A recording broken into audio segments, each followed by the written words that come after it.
So we will conclude with a talk related to Lego machine learning. So it's a talk on Lego Bayesian learning by Professor Mehmet Kiral. He works in Japan, in Riken, and I give the floor.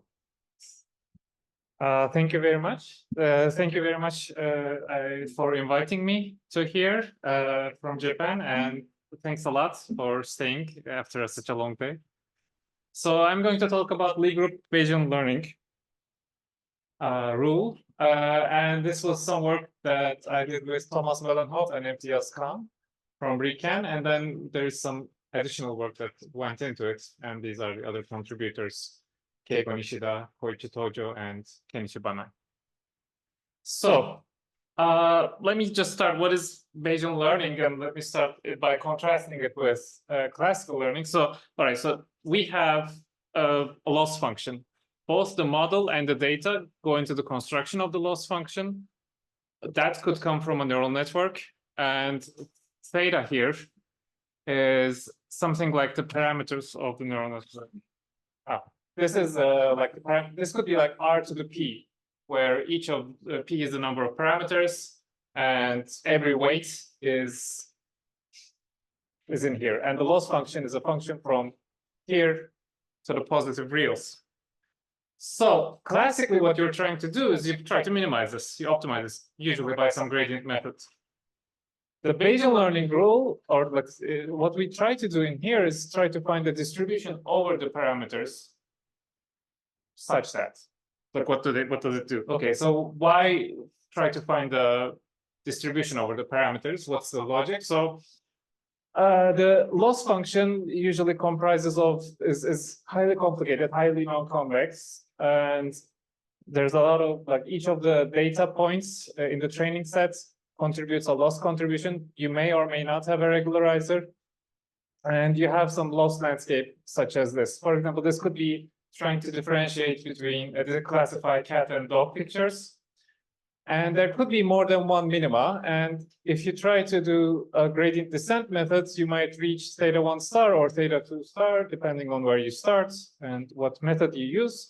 And these could both be right. I mean, for example, they could be genuinely different, equally valid explanations of the same data. For example, theta 1 star could be deciding whether it's a cat picture or a dog picture based on fur texture, whereas theta 2 star could be deciding on more macroscopic features such as like the pointiness of the ears and shape of the nose and the whiskers, that sort of thing. So the idea is behind learning a distribution is trying to learn this Q theta so that you consider all solutions or multiple solutions, let's say, let's not be too ambitious, multiple solutions at the same time. I'm not necessarily, okay, this picture makes it look like I'm claiming I consider all solutions at the same time, but let's say multiple, like more than one solution at the same time. So we sample from Q theta, and once we sample, we get one particular instance, and you're maybe more likely to get from this sort of place, and then that is a neural network. Like that, you sample once and you get the weights. You sample again, you get some other weights. So you get multiple neural networks at the same time. So what sort of logic are we going to do to find Q of theta? So let's say, okay, so but you know how actually, you're actually familiar with how to do this. If I say I threw the 2 dice, and I give you one piece of information. The piece of information is that the sum of the dice was greater than 7. You don't go immediately saying, it's 5 and 3. Although 5 and 3 is a solution, you don't say it was 5 and 3. So this is similar with like finding a single theta star. You say, well, there's like 15 other solutions, and you immediately, your intuition is to say, okay, I assume a probability distribution, and I assume equal probability for all of them, like 1/15. So what you have done there is the principle of indifference, or the principle of maximum entropy. So you assume a distribution which has maximum entropy. So that's what we're going to do. So let's set up the problem. We start with the loss function over the parameters. we assume a base measure, so we have to have a measurable set here because I said something about entropy. So the entropy is going to, in the previous example, it was with respect to the counting measure. With the entropy is going to be with respect to something. So that's the base measure. So if again, if theta is like r to the p, then you can just imagine this to be the Lebesgue measure and nothing. That's fine. All right, so here's our objective function. Now we're optimizing over the distributions. By the way, you can stop me at any time and ask me something if you like. If there's anything that if you want that. Yes. One family of all of it at the same time. That it's real for short wings and desirable. Families of like Models.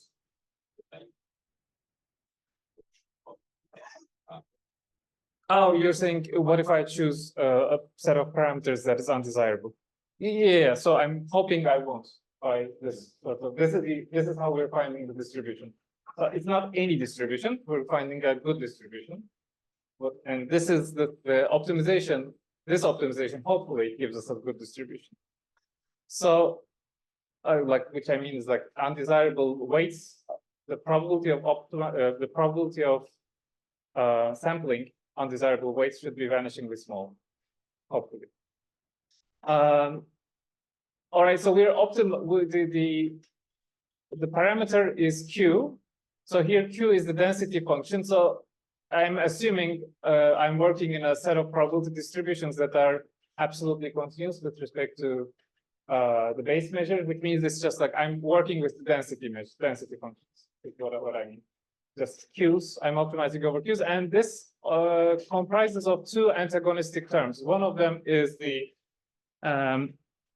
expectation. So you can think of it as some sort of like an energy term, which is the expectation of the loss. This prefers, if it were only up to this guy, any optimization method would find a local minimum of L and try to concentrate all of the mass of the distribution around that point. So you wouldn't actually get something new. You would get just a Dirac delta. You wouldn't be a truly distributional setting. So antagonistically, we have the negative entropy term. Here we're trying to balance it out with that, and this prefers a bit of a spread, a little bit of an elbow room.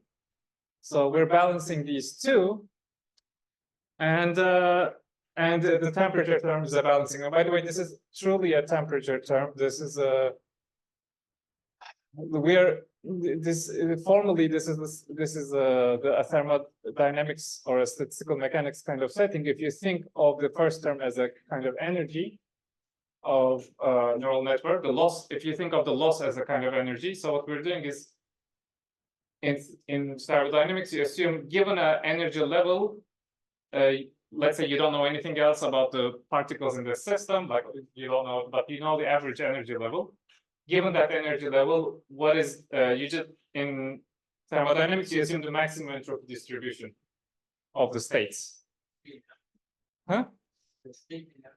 Free energy. Yes, this is free energy, or there's many names actually to this. There's quite related to elbow and like evidence lower bound, and I'm going to show it's also like related to KL divergence. But all right, so this is a strict analogy with temperature. The term temperature there is not wrong. All right, so this is our setup, and we try to solve it. And oh, let me maybe say one more thing. The loss was highly complicated, but now as a function of Q, this is linear in Q. Like if we are considering the space of all probability distributions, this is linear in Q, and strictly convex. This entropy term is strictly convex. So we have convexified the problem, of course, at the cost of going infinite dimensional. But there is a unique solution to this problem, and it is given by this Gibbs distribution. And I'm gonna maybe quick. It's not, but I don't want to do it. So, but like it's just like rearranging the terms. You move things around, and then in the end, so this is the KL divergence between Q and p tau, where p tau is this Gibbs distribution. It's like you just, well, what happened was just like you wrote L as e to the log of e to the minus L. There was nothing fancy there. And we get the KL divergence between Q and this distribution. And this KL divergence is non-negative. It's only 0 when Q equals p tau, so that is the solution. So p tau is the solution. And it is a good solution in the sense that if the loss is low, e to the minus loss is high. So the density is higher around low points of the loss function. So you're more likely to sample from there. And like if you have a wide minima versus a sharp minima, a wide minima has more mass under it. So you're more likely to sample from wide minima, and that's something that's desired, or people say so. But this is cheating, of course. Like why?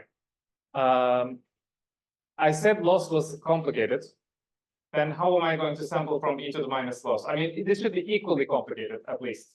So like if the loss, if even minimizing the loss was complicated, then I shouldn't be able to do this. So what a lot of people do is you restrict yourself to a set of tractable, like you don't go infinite dimensional. You say, like, let me consider Gaussians or some set of distributions that I know, and I can, it's a manifold. I can manipulate with like a few. For example, if this is Gaussians, I only need to know the mean and the variance, and then I'm good. So I just update my distribution. Then what I'm trying to do is then find the closest points to the, in a sense, the true Bayesian posterior. So these are my candidate posteriors. So this is the problem. And previously, what one of my co-authors, Khan and Havard-Drew, MTS Khan and Havard-Drew have done is that they've assumed Q to be an exponential family. These are distributions of this form. Many distributions that have a name that has a human name attached to it, or like a letter gamma attached to it, are exponential families. So this T is called sufficient statistics, and lambda is called the natural parameter. So you update lambda, it's a finite dimensional vector. So you update the finite dimensional vector, you get a new distribution. So the update rule they've come up with is quite simple. It's just gradient descent on lambda. It's natural gradient descent on lambda, though. So it's what they do is that there is this Q has an information geometry. So this is the Fisher information metric, but it's just Riemannian gradient descent with respect to this Riemannian metric, which is the Fisher information metric. All right, so this is quite good, by the way. Let me, before saying issues, this is quite good. It's upon choosing Q as various special exponential families, and then upon approximations, you get many of the existing optimization algorithms, such as like, I mean, you get SGD as well. You get Newton's methods, RMS prop,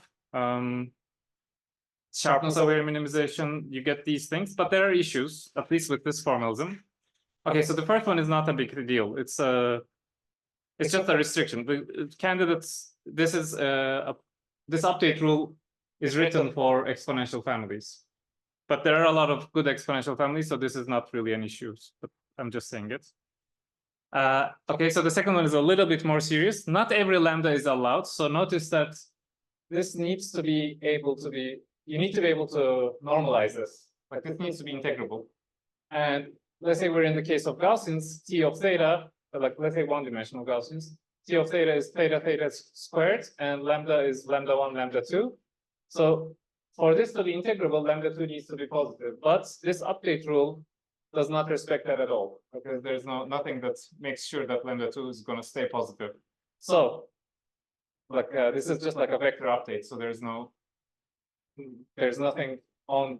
So this it doesn't respect this half space condition for the case of Gaussians. Of course, you can backtrack. You can do line search. Like there's, this is not the end of the world. This is the, I mean, but it is it's not exactly this rule, is what I'm saying. And then thirdly, this is the most important one. Computing this in this generality is not efficient in general. So what I mean by that, like for a completely arbitrary exponential family, computing the gradient with respect to lambda. Okay, let's remember what this E was. E was this KL divergence, but it involves this expectation. So you want to so this is the only term that involves the beta.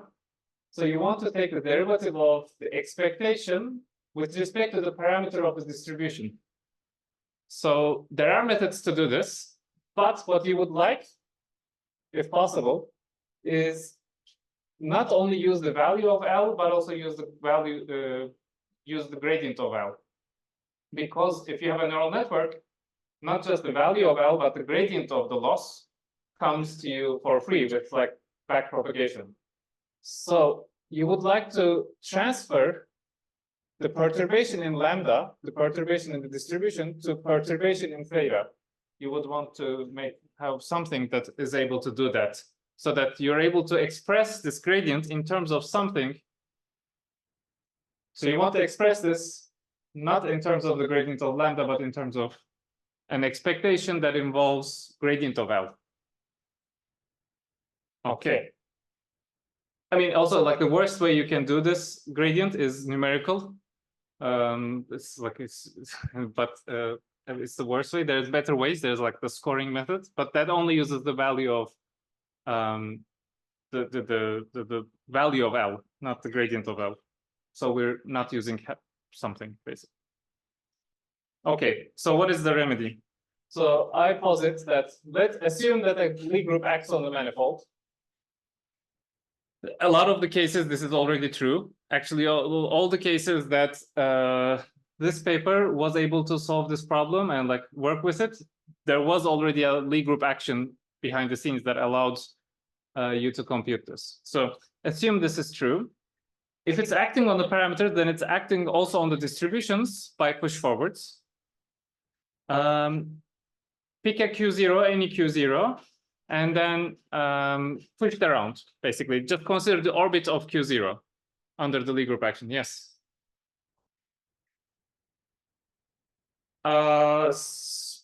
Let me give examples, maybe. All right, so this is, let's say the parameters are real numbers.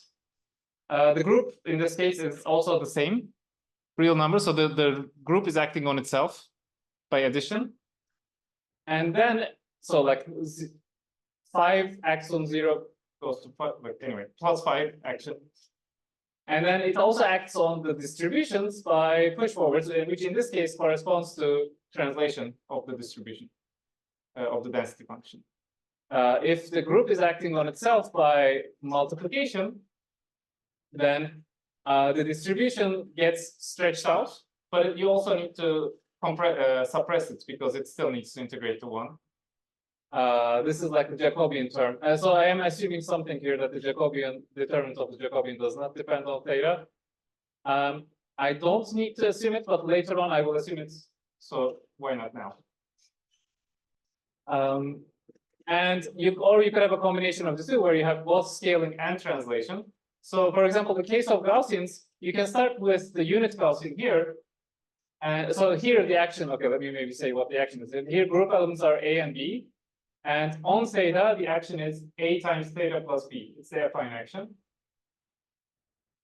And using this action, you can start with the unit Gaussian and get every Gaussian. So like the set of Gaussians are already of this form.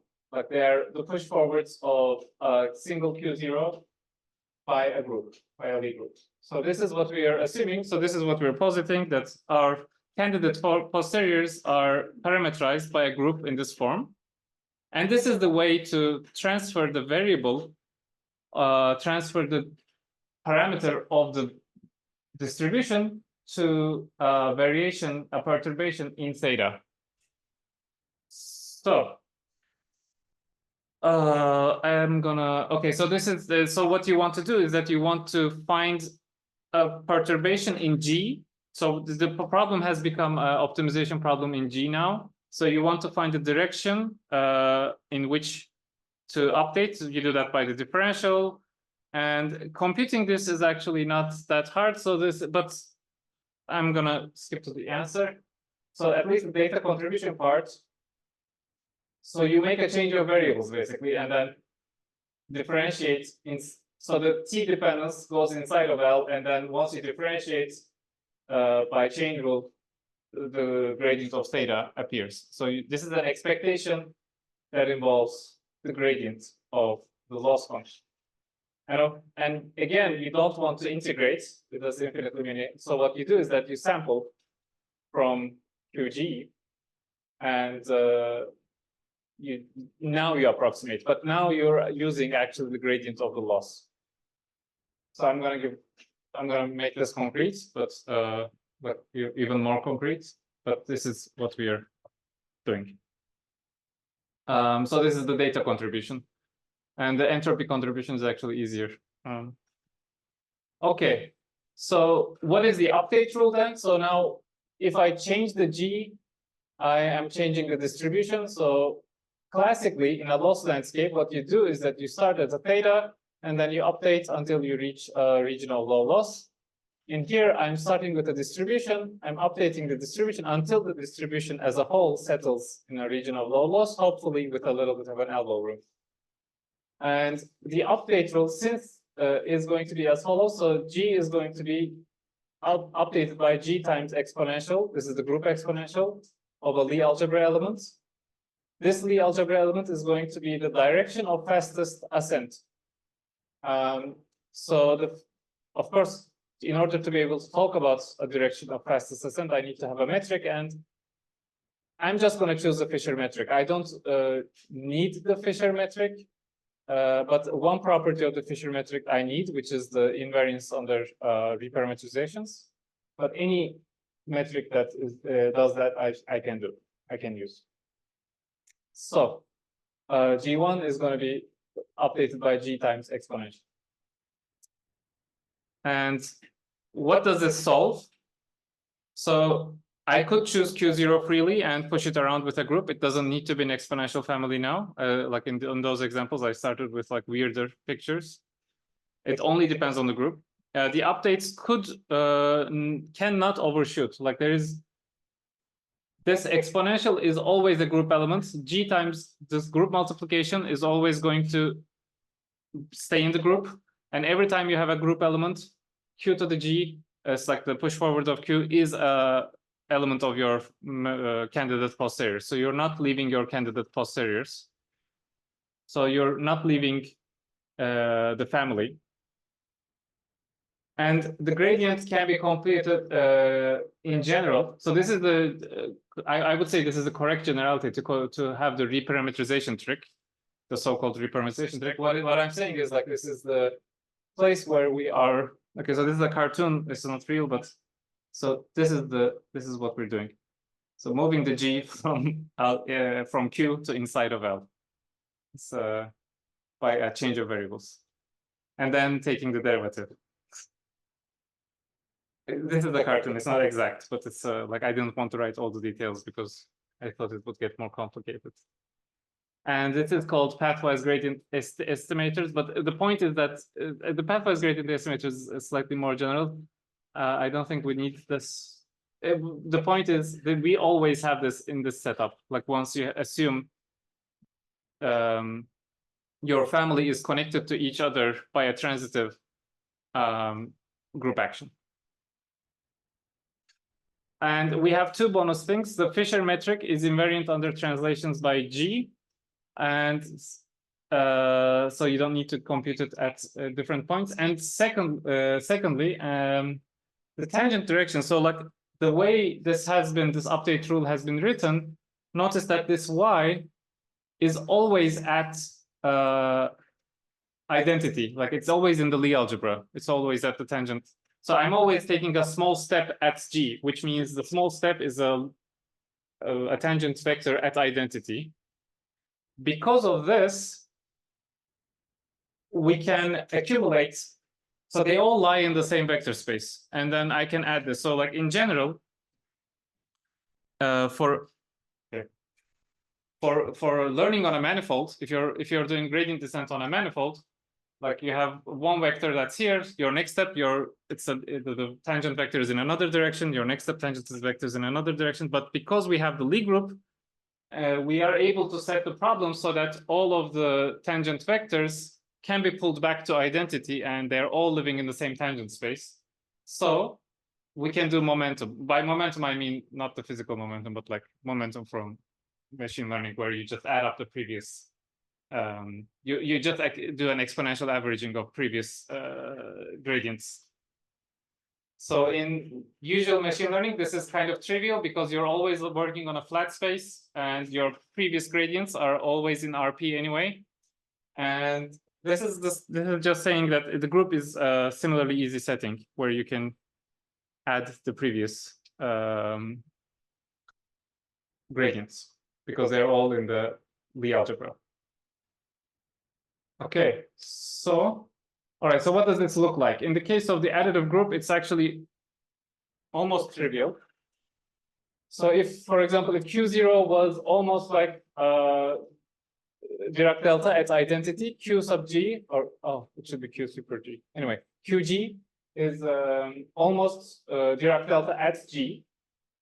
So this is very much similar to your usual gradient descent. Except now, if there is a little bit of, because we're taking an expectation here, what you're doing is instead of deciding where to go on your point, you're taking average over nearby points. So you're taking consensus direction. So this, you could have come up with this by just heuristics as well. Like there's not, like, in fact, people have. It's called Orvieta et al. Had published a paper in 2022. It's called anti-correlated noise injection to prove generalization. And what they do is that they inject the noise inside of the gradient here. And this is what this is doing. You're injecting a little bit of noise in there. And you could take these samples to be very few, by the way. You could just even take one, because you're going to keep doing this at various steps. It still helps to add that bit of noise, and it increases both generalization error and robustness against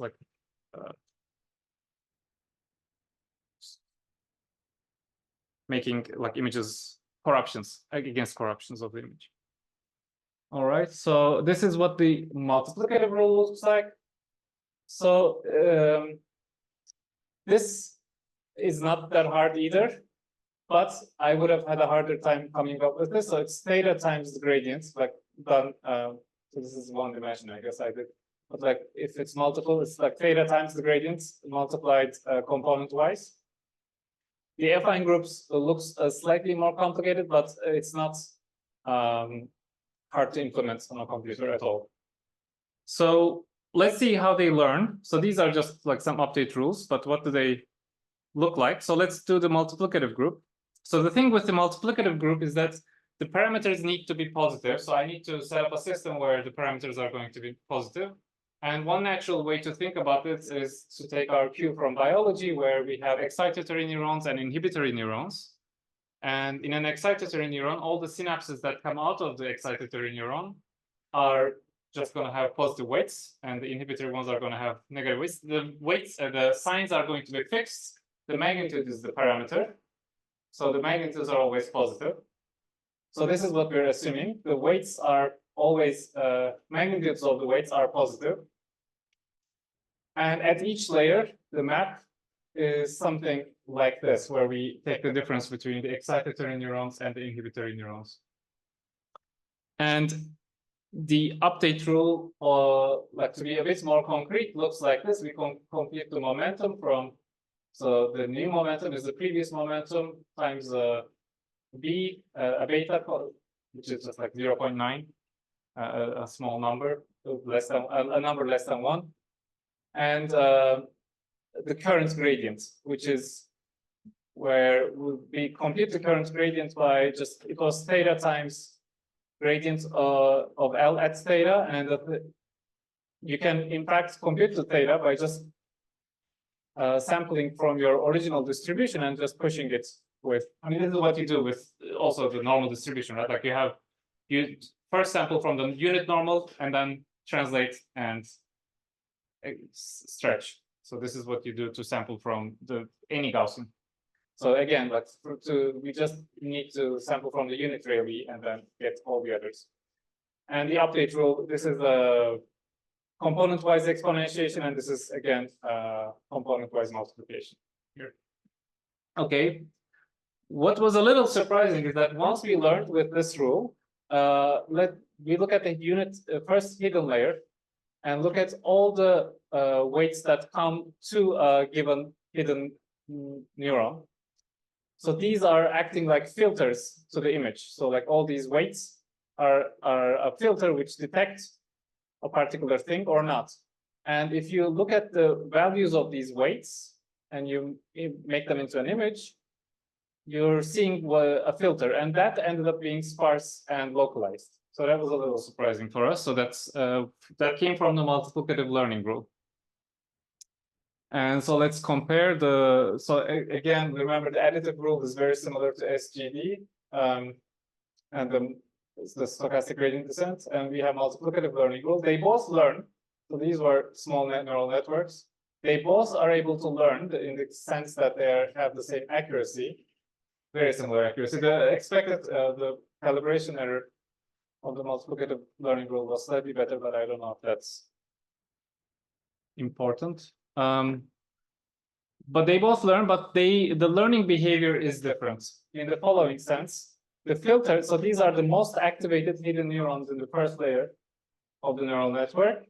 And the information is still there in the sense that they both were able to learn, but they learned in different ways.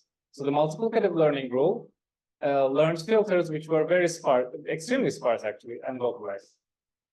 And the same went for, okay, so the images are not that clear here. Can you see? Kind of, but like these are more fuzzy images, these are sharp. And in fact, this helps with, like, I can tell you on the right-hand side, a vertical, okay, it's a little hard to see, but a vertical red line in the middle, and you are probably able to point to this one. Okay, all the others are black, so it's hard to see. But anyhow, like describing something on the left-hand side by words would be much harder. I would have to say, like, looks like the electron shell, or I don't know. Okay, and so this is not by me. This is by Keigo Nishida. He worked with bigger, like he scaled up these things to show that they still were able to, they still worked, like in terms of accuracy, like they were still performing nicely. This is still preliminary results though, but he did modify the update rule. So remember, so this K, so how efficient is this? It is as efficient as the number of K. So but the Bayesian learning gets a bad rep for being inefficient, but it shouldn't be, like at least variational inference shouldn't be, because if K is 1, if you're able to learn this with just K equals 1, it is as efficient as gradient descent. It's just like a single forward pass and a backward pass of the neural network. These two works that I just showed you where we got these, we used K equals 32 to be able to like make it converge. What Keigo did was he modified the update rule. I don't know if it was, I mean, it seemed necessary for engineering reasons that he used only the sign of M to update so that it didn't overshoot, like, and things converged. And like he was able to learn with just K equals 1. So that's not exactly the same rule that we have here, but it still is able to perform, and in fact perform better than MADAM and Adam W. So MADAM is like a multiplicative Adam. It is kind of similar to our update rule. They do have gradient clipping, but one difference they have is that our gradient is not your usual gradient. Our gradient involves theta times the gradient. And most people would, I mean, what MADAM does, multiplicative Adam does, is that they just intuitively said, okay, let's use a multiplicative update rule. And the reason you would think of a multiplicative update rule, and the reason Keigo was really interested in this work, is that if you have a multiplicative update rule, you might think about quantizing, like thinking of a logarithmic scale, or thinking of a very few, very low precision weights. So you could work with like 8-bit integers, and like if you have the special hardware to do that, then you could run things much faster if you are able to have just multiplicative, because you could just be multiplying with the same number, especially if you just use the sign of the gradient to update. So this is the reason he's interested, and he's running a lot of experiments, and he was able to give me 2 slides. And I can't say I understand everything here, but yeah, the one slide I don't. All right.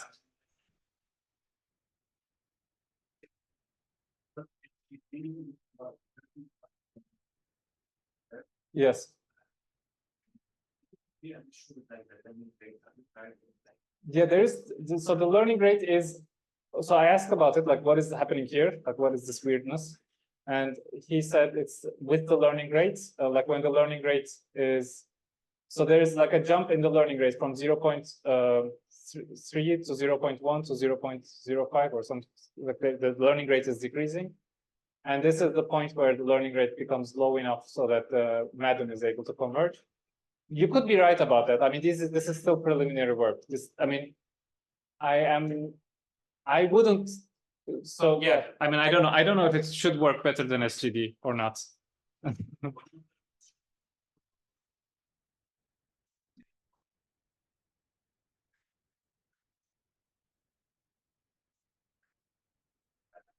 How sensitive is like the batch size? I don't think it was very, like batch size meaning K size K, or what? By batch size, do you mean K or by? I think you mean K, right? Not K. Sorry, you mean the number of samples in here. I don't think it was very, like, I don't remember it was very, like, at least for I don't know about the experiments Keigo did, but for the original papers experiments, the batch size wasn't a big issue. We took it something reasonable, like 32 or something. I don't remember right now. It's in the paper. Okay, so let me. Do I have time or? Okay. More than 5. 10. I'm not going to finish at 26. That's 21 actually. So that's where it ends. All right. So the original update rule, well, like BLR or MTS-Con, was on exponential families, and this work is on it's called transformation families, where you have a family of distributions which are all related to each other by transformations, like by change of variables. So let's combine the two. So here's a quick reminder on what exponential families are. So this is the notation of Koichi. I mean, this is the notation that Koichi Tojo uses, and I like it. So T is just a map from your sample space. In this case, this is the parameter space. It gets a bit confusing because usually theta is used as the parameter of the distribution, but in this case, it's our sample space. And we have a finite dimensional vector space here. This is the sufficient statistics, and lambda is in the dual space. So this is the notation for a dual space. And we have the log partition function. It needs to be finite, and the set of lambda which make it finite is our set of parameters. And then in that case, all such lambda form an exponential family of distributions. Okay, I mean, and the log partition function is really nice. You can get a lot of things from it. It's just like standard in thermodynamics. I'm gonna skip that. But anyway, as you vary lambda here, you get different distributions is the point. And the omega is a set where the log partition function is finite. Yeah, okay, and then I gave the example of Gaussian.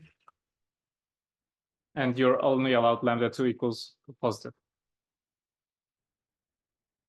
All right, and then what Koichi and Taro-san have done is that they have described kind of exponential families which are closed under, they have characterized exponential families which are closed under a group action. So we are in the setting. So this is the setting. We have a group, and which is acting on theta by a Lie group, which is acting on theta by transitively, continuously, smoothly, and the set of parameters can be given by G over H, where H is the stabilizer. This is a slight assumption, so it's not necessarily, doesn't necessarily hold, but nu is a relatively invariant space measure. What that means is that, so first of all, there needs to exist a relatively invariant space measure. Assume it exists. For example, in the case of, so what is this? So in the case of Lebesgue measure, if the nu is the Lebesgue measure and G is the affine group acting on theta by A theta plus B, chi, the multiplier chi ends up being the absolute value of the determinant of A. So this is the Jacobian of the transformation. And what is the assumption that's being made here is that this does not depend on theta. It's G, it only depends on G. Assume a finite dimensional representation and assume a one co-cycle of this representation. What that means is that it satisfies this formula, like alpha of GH, it's a map from G to V, satisfying this formula. And assume that the one co-cycle vanishes at on H. And what that allows you to do is that this is 0, which means that alpha GH is alpha G. Therefore, this alpha function is actually a function on G mod H, which means it's a function from theta to B. So in this setting, and this is a little weird for me. So we really are using the one co-cycle. This doesn't go, like, we're not going to divide by one co-boundaries, which, like, this is not a cohomology thing. It's really, we are really using the co-cycle itself. I can't really say I fully, like, maybe there's more here. And then we use alpha as the sufficient statistics. So this is called harmonic exponential family. And this is closed under the group action by change of variables. What do I mean by this? So if you start with Q lambda of theta, by definition, it is this. And then by definition of Q lambda, it is this. So alpha is inside alpha and then G inverse of theta.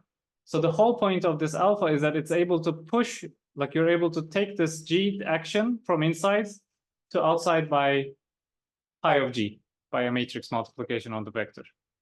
So you do that, there's pi inverse, pi G inverse. So there's the inverse, so this is the dual representation. This is the inverse transpose of the matrix pi G if you're using matrices. And therefore, it is in the same form. We were able to bring it to the same form with a different lambda. And that lambda is related to the original lambda by a matrix multiplication. It's the dual representation multiplying the lambda. I mean, it's just, I just included this because it was, like, short. The point being, you pull the G from inside to outside. And all right, so what they have shown is that under very mild assumptions, exponential families which are closed under the Lie group action are all of this form. So using that, so what does that do? This was just a calculation we did before. This is the closure. And then we can move to a lambda that's different than this. So if our family of candidate posteriors end up being something like, you pick a Q0, which corresponds to a lambda 0, and you multiply it with matrices that are coming from the group. And the updating ends up being something like this. So you start with a lambda 0, and then you push it with various matrices inside of this vector space. And by doing so, what we were able to show, and this is, like, still being written right now, is that the Lie group update rule, so you update the G here, corresponds to moving along this orange curve. By the way, this orange curve, I drew it in the general case, it could be also open. like in the case of, I mean, this is but it doesn't need to be open. If it's, so you're moving along the orange curve, you take the linearization of this update rule, which means like you linearize with respect to alpha equals 0, you get a vector. And Kahn and Roos BLR gives you an update that doesn't necessarily go along the curve. But if you project it to the tangent space of Q tilde, project with respect to the Fisher metric here, then you get the linearization of what we have. So basically in short, in essence, what I'm saying is that if you linearize the Lie group update rule, you get the Kahn and Roos Bayesian learning rule, which was just like a linear update on the lambdas. So linearize the group exponentiation, you get this. And okay, so the Bayesian learning problem is, I would say, promising and fertile. So you can use many groups. Kahn and Roos was good, but there were certain issues, as I described, like closure under the under updates, calculation of derivatives wasn't streamlined. So basically, we solved the reparameters. We say this is the correct setting to use the reparameterization trick. But I should say each new group would deserve its own study, as you saw with the multiplicative learning rule. Like the behavior was, I mean, you could, of course, write something general, but I think looking at it empirically would be necessary. And there may be other implementation problems, such as in the case of SON, for example. You don't want to do the exponentiation. Like if it's like 1,000 by 1,000 orthogonal matrix, okay, you can exponentiate, but you don't want to do it at every step. Like you don't want to exponentiate the 1,000 by 1,000 matrix at every iteration. So, but there was nothing that required us to use exponentiation. It needed to be, it was something available, a retraction which was available to us. And that's it. Thank you. Thank you very much for sticking up to until this late. Yes.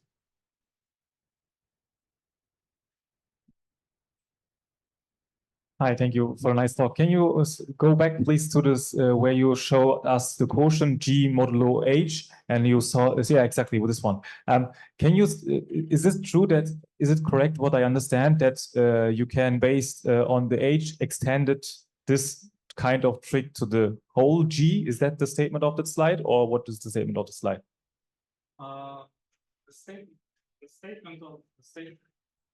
The statement of the slide is just the construction on homogeneous spaces, symmetric spaces, basically. Like it's a construction of exponential families on G mod H. I am asking that because your third or one, two, three, fourth item, the condition there looks like an exact sequence condition. So did you look at that? This is the co-cycle condition. This is the one co-cycle condition. Exactly. You have the G, H is sitting in G, and then your modulo as exact sequence. So you try, it looks like to me, you try to extend it to the whole G space. But no, I'm wrong. Like the co-cycle is from G to V, and then because I assumed this to be true. And by the way, like you would usually use one co-boundary. So you would have, anyway, you could construct this by using taking the H fixed vector and then considering the function pi G of V minus V, and that would give you like the co-bound, the alpha that you're looking for. So I'm not really this is I don't think this is using any sort of cohomology actually. This is just using the co-cycle condition. Other question?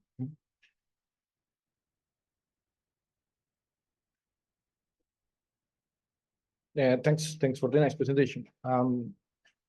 So usually when you talk about embedding a space with the action of a group, you talk about a conserved quantity. But I think from the presentation, what I understood is that actually you are using groups as the Lie groups as a let's say, way to actually optimize the distribution that you are trying to optimize.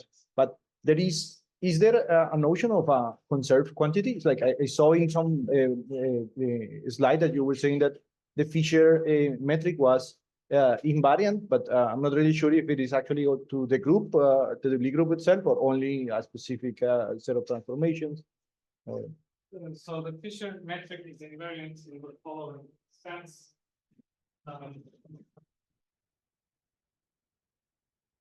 So for your first question, no, I don't think there is a conserved quantity or there is like a symmetry that's being preserved. It's just so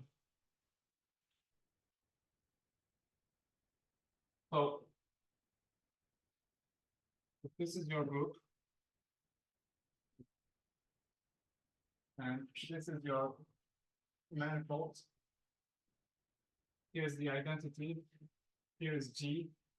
And let's say this is the parameterization map, which takes you to QG. And there is the standard space has a metric that's associated to it. And you pull it back to here. So this is left multiplication by G, and this is phi. What I'm saying is that you pull it back to a bilinear form in here, in the algebra. And that does not depend, what I meant by the Fisher being invariant is that doesn't depend on which G you go through. Because in here, you can reparameterize the definition of the Fisher is able, like, maybe to reparameterize. Thanks. But yeah, I don't think there is a symmetry of the system that we're preserving. It's just a way to push the perturbation in the distribution to a perturbation in the theta, as far as I understand.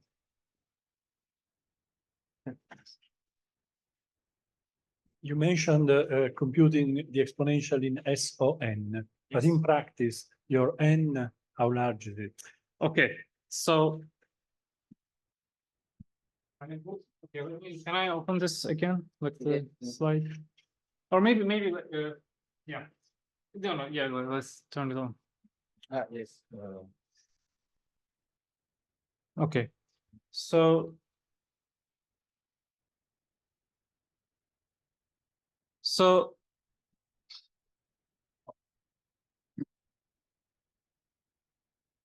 I would say one building would be too much. So I shouldn't consider like a full set of things. So what would be a reasonable setting where, so many people ask me this, like, well, okay, you have the multiplicative group, additive group, do you have anything more complicated?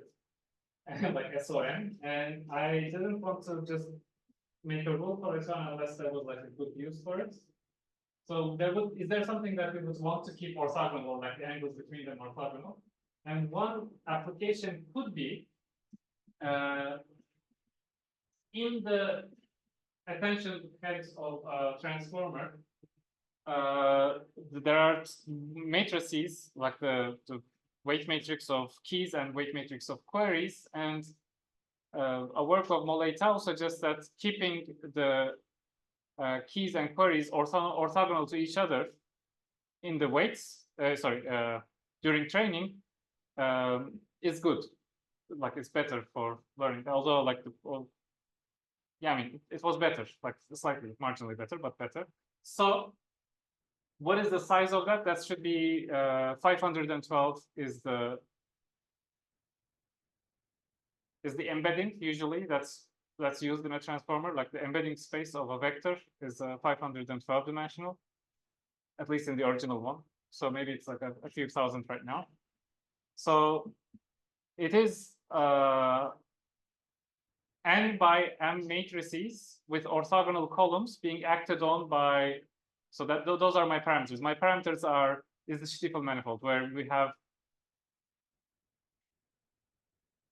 a matrix with orthogonal columns to each other, and the number of columns is fewer than the dimension. So it's like a 64 by 512 being acted on by 512 by 512 SO 512.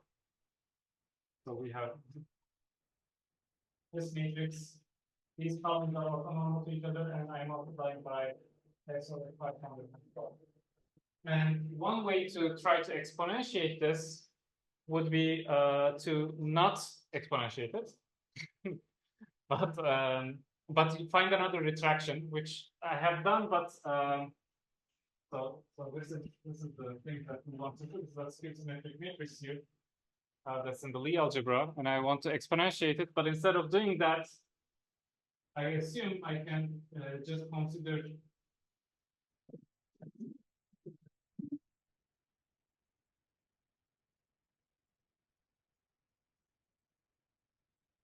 like A and minus A here. These are that. It's a sum of. Sorry. A minus A plus B minus B plus B minus B, and the rest are 0. So this is the 3 by 3 example.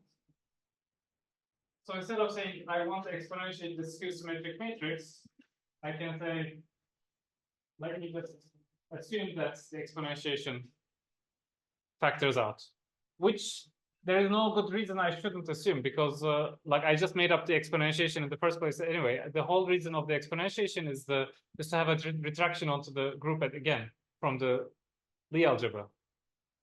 The exponentiation was good, but then in this case we just have the cosine and sine version here, and then this only involves 2 by 2 columns, so I can and then it's still a lot of work, but it's much better than exponentiating the whole thing. So it's n times n minus 1 over 2. Huh? In SO3, there is an explicit formula. Yeah, but I don't know how it's called. I didn't want to do 500, but like basically what I'm saying is like, But then integrating the differential equation instead, sorry? computing the exponential as the flow. Integrating Oh, yeah, integrating we a don't- differential equation. Yeah, we don't do the flow. We just take a finite set always. I mean, yeah, the flow would be different, but like what I'm saying is like in the original direction, like if this become very small, it's like pointing in the same direction. Like if you take the derivative like this infinitely small step size. Yes.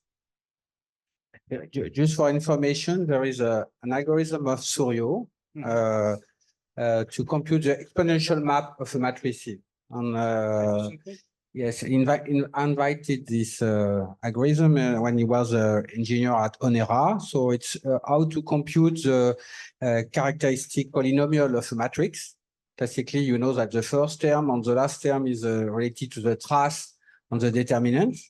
But you have an algorithm of Suryo to compute all the terms of the characteristic polynomial of the matrix.